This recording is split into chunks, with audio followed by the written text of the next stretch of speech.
안녕하세요. 저는 한 직장에서 10년 동안 일을 해왔습니다. 그만큼 많은 직원들과 여러 상황을 겪어왔다고 생각을 합니다. 요즘 직원들이 많이 바뀌고 이제 막 사회로 나온 사회초년생들이 많아 저는 새로운 신입 직원들이 들어올 때마다 신입들이 일을 잘 배울 수 있도록 조언이나 충고 같은 걸 많이 해주는 편입니다. 그런데 시대가 많이 바뀌어서 그러는지 신입들의 저의 조언이나 충고가 그냥 잔소리라고 생각이 많이 드는지 항상 제가 이야기를 할 때면 표정이 안 좋아지더라고요. 저는 한 직장에 오래 일한 만큼 그만큼의 제 노하우가 있다 생각해서 도움이 되고자 해서 말을 해주고 싶은데 어떻게 말해야 다른 직원들이 잔소리라고 생각하지 않을지 항상 고민이 됩니다. 라고 사연을 보내주셨어요.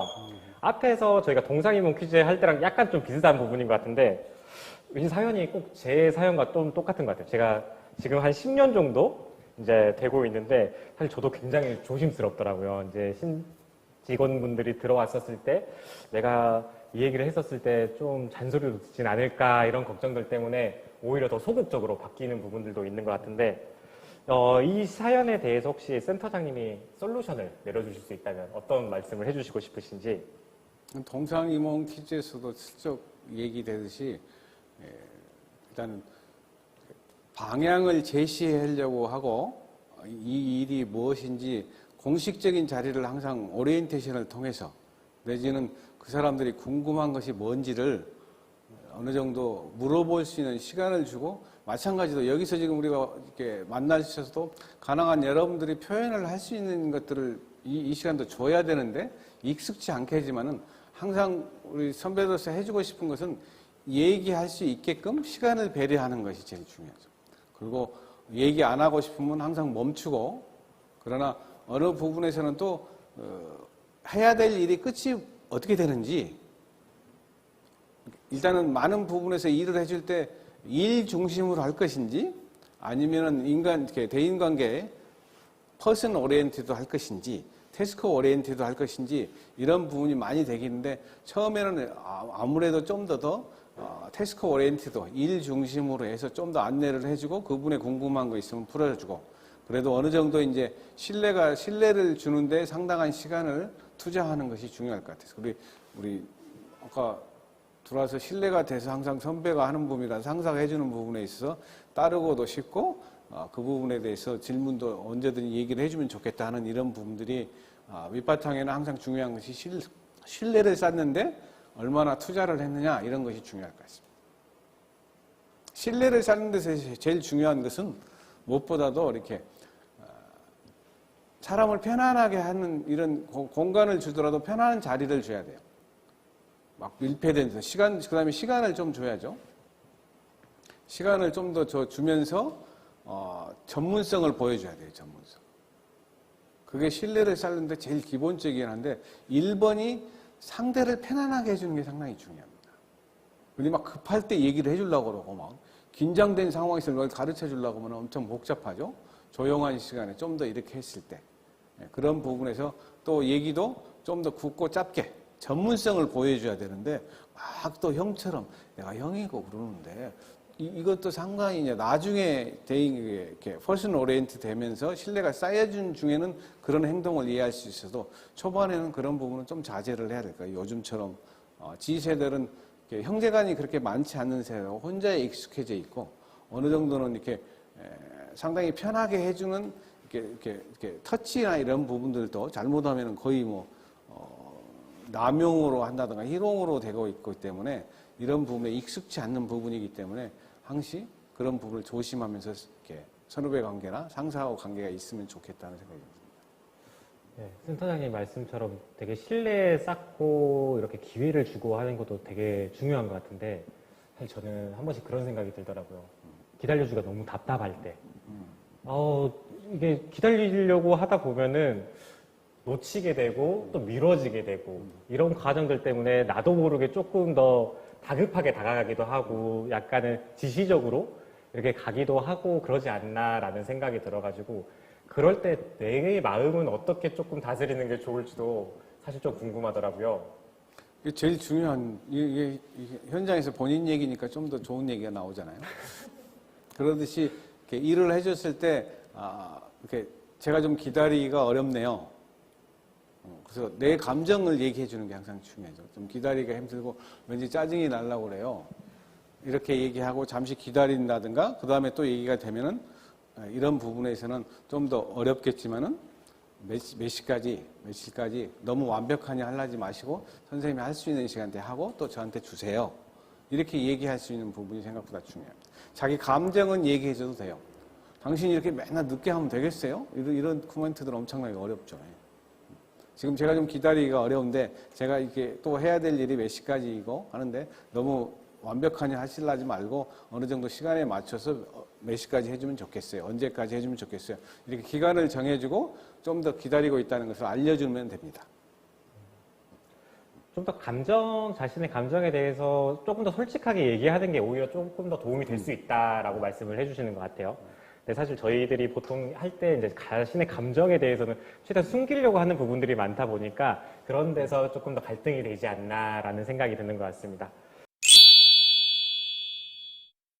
네, 두 번째 사연입니다. 안녕하세요. 저는 직업 특성상 행사가 많아 일을 빨리빨리 처리해야 될 때가 많이 있습니다. 그런데 매번 행사 전, 후로 보고 드릴 내용이 많은데 팀장님이 바쁘시거나 부재시일 때가 많이 있어요. 그럴 때 팀장님에게 어떤 방식으로 보고를 드려야 할지 모르겠습니다. 보고를 드리지 않고 일을 진행하기에는 두려움이 많고 보고를 드릴 때까지 기다리게 되면 일의 속도가 더뎌집니다. 상사와의 원활한 소통이 가장 큰 고민이자 어려움이고 또 상사가 부재시에 일이 생겼을 때 어떤 식으로 해결해야 하는지 어떤 식으로 해결해야 효율적인지에 대해 고민이 많습니다. 라고 이렇게 사연을 보내주셨는데 저희 팀원 선생님이 보내주시지 않았나 생각이 들 정도로 저희가 이번 행사를 준비해서 굉장히 좀 바쁘게 준비를 했던 것 같거든요. 근데 사실 이제 막 바쁘다 보면은 보고를 하기가 어렵다가 보니까 이게 기다리는데 또 답답함을 많이 느끼시는 사람들이 많이 있는 것 같아요. 그래서 아마 이런 사연을 보내주신 것 같은데 이 사연에 대해서 센터장님 혹시 솔루션 해주실 수 있을까요? 첫 번째 사연하고 또 연결도 되긴 한데 항시 또 상사하고 일하는 방법에서 막 시간에 쫓긴데 자기도 힘든데 이게 상사가 일을 잘 못해주고 그 시간들이 없다고 하면서 미루게 되는 경우가 있으면은 훨씬 어렵잖아요. 그래서 그럴 때 상사에게 가서 이런 일을 하는데 어느 정도 시간이 필요한데 지금 이렇게 항상 부재 시에는 제가 어떻게 하면 좋겠습니까? 이렇게 물어봐야 돼요. 물어봐야죠. 어느 정도는 항상 많은 부분에서 제일 좋은 것은 그런 어려움이 있을 때 상사의 관계에서 이럴 때는 어떻게 하는 게 좋겠습니까? 이렇게 물어봐두고 그 상사가 이럴 때는 이렇게 하면 좋겠어 하면은 그 방법을 쓰는 게 제일 좋죠. 그리고 물론 그때 항상 또 하는 것은 아까 같이 상사님 바쁘시죠? 이렇게 얘기를 하고 시작해야 돼요. 뭐 하는 일도 없이 이렇게 지연되고 그렇습니까? 상사님은 뭐 하세요? 이렇게 시작하면 너무 복잡하잖아요. 이제 우리 팀장님한테 팀장님 바쁘시죠 요즘? 제가 이렇게 일을 해놨는데 언제 몇 시간 정도 필요한데 항상 이렇게 시간에 없을 때 시간 때문에 팀장님이 원하는 일을 할 수가 없는데 그때는 제가 어떻게 하면 좋겠까요? 어때? 혹시 제가 문자로라도 이렇게 얘기한다든가 하고 계속 진행을 하면 될까요? 더 좋은 방법이 뭘까요? 이렇게 해서 일단 그 상사가 바쁘다는 부분들에 있어서 공감을 해야지 되게 이제 우리 마음속에서 많은 부분이 일어나는 것이 화가 나잖아요. 딱 보면 별로 일도 안 하는 것 같은데 사인도 안 해주고 결제도 안 해주고 계속 미뤄지면서 나만 또 뭐라고 하고 이랬을 때 그 화가 먼저 일어나면은 아까 같이 처음부터 이렇게 신뢰 관계가 깨지는 경우가 많기 때문에 좀 더 그 상사가 이래서 힘든가 하구나 하고 일단 살짝 그런 모임에서 보고 다가서고 그 다음에 물어서 그 다음 해결 방안을 좀 더 얘기를 해놓는 것이 일하는데 좀 편할 것 같아요. 네, 앞에 사연이랑 좀 비슷한 것 같아요. 자신의 감정이나 이런 부분에 대해서 조금 더 솔직하게 이야기를 하면 좀 더 원활한 소통이 되지 않을까 싶은 생각이 드는 것 같습니다. 저는 공공시설에서 일하고 있는 26살 여자입니다. 저는 최근에 프로그램을 하나 담당을 하게 되어 팀장님과 이야기를 많이 하고 있는데요. 저는 이제 제가 담당자이다 보니 제 의견을 많이 말을 하는 편입니다. 그런데 항상 의견을 내거나 팀장님의 의견에 반박을 하면 무시하거나 꾸중을 하더라고요. 한 번은 팀장님이 왜 너는 팀원인데 팀장이 하는 말에 항상 말대답을 하냐면서 팀원은 팀장이 하는 말에 그냥 따라야 한다라고 말씀을 하더라고요. 아무리 제가 팀원이라고 해도 제 담당인 프로그램이면 담당자의 의견을 수용해서 하는 게 프로그램의 만족도와 애정이 높아지는 것이라고 생각하는데 그러면 안 되는 걸까요? 못할 것 같은 건 못한다고 하고 좋은 의견은 서로 맞춰가며 하는 게 저는 좋은 것 같은데 그런 말을 들으니 많이 위축이 되고 직장 생활하는데 많은 어려움을 겪고 있습니다. 라고 사연을 보내주셨는데 혹시 이 사연에 대해서는 센터장님 어떻게 생각이 드시는지요? 처음 시작할 때 좀 더 얘기를 서울 갈 것인지 부산 갈 것인지 목포 갈 것인지 팀장으로서 우리가 팀으로 모이면은 팀의 목적이 뭔지를 분명히 알고 있는 거거든요.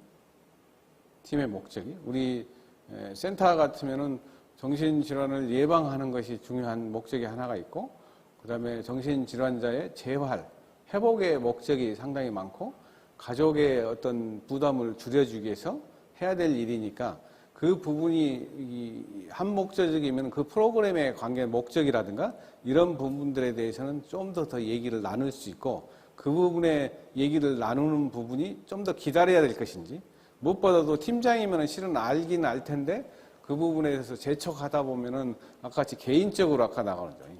너무 일 중심으로 해야 될 일들을 항상 사람 중심으로 가는지 어느 정도 대부분 일을 하다 보면은 일 중심으로 하다가 안 되는 부분은 사람끼리 감정이 신뢰가 안 생기고 사람 때문에 일을 계속해서 일은 잘하는데 얘가 나한테 평소에 이렇게 반항을 많이 하고 내 말을 잘 먹어. 그러면은 뭔가 순간에 일을 잘하더라도 얘를 좀 더 시간을 지연을 해줘야 되겠는데 뭔가 좀 안 좋은 영어로 뭔가 이게 갈궈야 되겠는데 이런 느낌들이 가끔 드는 이렇게 시니어들이 있어요. 그 부분이 있었을 때는 사람 중심으로 할 때는 그 사람이 지금 일이 아니라 내가 대부분 또 일을 잘한 사람은 그런 팀장의 꼴을 못 봐요. 그래가지고 계속 불만이 나오다 보니까 상당히 어려워지거든요. 그럴 때는 살짝 일 중심으로 얘기하고 나머지 개인적인 부분이 나오면 오늘은 제가 여기까지만 듣고 제가 좀 더 준비된 뒤에 뵙겠습니다. 이렇게 하면서 일을 할 때 항상 일 중심으로 풀어가야 되지 사람 중심으로 풀어야 돼. 이걸 좀 더 구별할 줄 아면은 좀 더 일이 편하고 또 마찬가지 팀장도 마찬가지고 리더급도 마찬가지여서 내가 후배를 바라봤을 때 일 중심으로 바라보는지 사람 중심으로 바라보는지 물론 두 가지가 잘 가면 상당히 좋습니다. 그러나 두 가지가 다 일치하지 않을 때 일단은 조금은 일 중심으로 만나는 게 좋고 우리나라 조직 문화가 때로는 일로 막 하다가 결국은 가족처럼 형이 이렇게 안 하면 하는 거야. 이렇게 하면서 또 사람 중심으로 막 바뀌고 많은 부분에서는 우리나라는 좀 더 사람 중심으로 해서 많이 풀어요. 순서가 많이 뒤바뀌어서 좀 힘들어요. 이 일로 풀어야 될 일을 결국은 잘 안 풀어지고 아는 사이냐 친구냐 누가 루트를 통해서 들어오느냐 정부라든가 이런 모든 일들이 많은 부분에 있어서는 이 일로 먼저 최선을 다하고 그 다음에 안 되면 좀 사람 중심으로 친근함으로 풀으면 좋겠는데 우리는 이 일로 실은 잘 안 풀어놓고 사람 중심으로 풀어다 보니까 우리 문화가 굉장히 어렵습니다. 그러나 조직 문화도 조금씩 달라질 수는 있는데 일단은 일 중심으로 먼저 좀 더 서로 접근하는 게 좋을 것 같습니다. 네. 저는 사실 일 중심보다는 사람 중심이라고 많이 생각을 했었거든요. 일 중심으로 바라봤었을 때 너무 또 딱딱하게 느껴지지 않을까 싶은 생각이 들어서 제 나름대로는 다정하게 다가가기 위해서 했는데 오히려 또 많이 부담을 느끼는 경우들도 많이 있더라고요. 그렇죠. 그래서 요즘에는 조금 더 바뀌어가는 것 같아요. 그래서 그런 부분들에서 좀 차이가 있지 않을까 싶은 생각도 들고 한 번씩은 그런 생각들도 많이 드는 것 같습니다. 저희가 일을 하다 보면은 이제 요즘에 새로 들어오는 친구들을 만나봤었을 때 굉장히 자기 생각에 솔직하다 보니까 내가 어떻게 대처해야 될까라는 게 어렵게 느껴지는 경우들도 많이 있는 것 같아요. 그래서 아마 이런 또 고민들이 많이 들지 않았을까 싶은 생각이 들었던 것 같습니다. 그런 점에서는 정신과 영역에서 생각보다 사람을 제일 많이 세 그룹으로 이렇게 성격을 나눠요. 세 그룹으로 성격을 나누는데 그래도 이제 많은 요즘처럼 유명한 MBTI로도 얘기를 많이 하고 또 그런 옛날에는 막 혈액형으로 얘기를 하고 있다든가 이런 부분인데 정신과의 가장 오래된 부분의 성격을 구별할 때는 사람하고 함께 하는 것을 좋아하느냐 안 하느냐 사람 사이에 혼자 하는 것을 내향적이냐 외향적이냐 이런 것은 자기를 향하는 즐거움이냐 이런 부분에서 MBTI에 있는 척도도 있겠지만은 사람하고 함께 어울리는 걸 좋아하느냐 그 부분을 좋아하지 않느냐 이 그룹으로 나눠서 한 그룹은 그룹 A로 해가지고 결국은 이렇게 자기 생각에서 자기 혼자 노는 것을 좋아하는 이런 성격도 있는 거예요. 그걸 되게 클러스터 A라고 하는 겁니다. 그 다음에 사람을 좋아하면서 이렇게 또 하나 이렇게 만나면서 그래도 또 하나 구별점으로 나눠져 있는 것은 자기 감정을 좀 더 드러내느냐, 억제하느냐. 요즘 세대는 감정을 좀 더 내는 세대죠. 이 그룹을 클러스터 B라고 합니다. 클러스터 B. 아까 같이 나눠서 B군 성격, A군 성격. 이게 C군 성격은 좀 더 이런 감정이 있더라도 좀 억제하죠. 좋아도 좀 더 나타내지 않고. 그 다음에 지금 MZ세대나 MZ세대 이후로 G세대는 특히나 MZ세대도 마찬가지예요. 시대가 많이 X세대는 좀 억제하는 분위기였고 M세대부터는 좀 더 감정을 드러내는 세대이기 때문에 이게 외적으로 봤을 때 가장 큰 겁니다. 성격의 차이를 제가 봤을 때 이 부분의 문화의 차이가 상당히 크죠. 그리고 자기 얘기를 많이 하고 자기 감정을 드러내고 좋으면 하고 안 하기 싫으면 말고 내가 좋아하는 걸 하는 것이 G세대의 특징적인 것이죠. 그에 안 좋으면 안 하고 이런 부분들이 좀 더 뚜렷해지는 것이기 때문에 그래서 감정을 드러내는데 이렇게 익숙한 세대를 감정이 억제했던 제가 이렇게 드러내면은 그런 부분이 상당히 어렵죠. 그런 점들을 잘 보는 것도 되게 중요합니다. 네.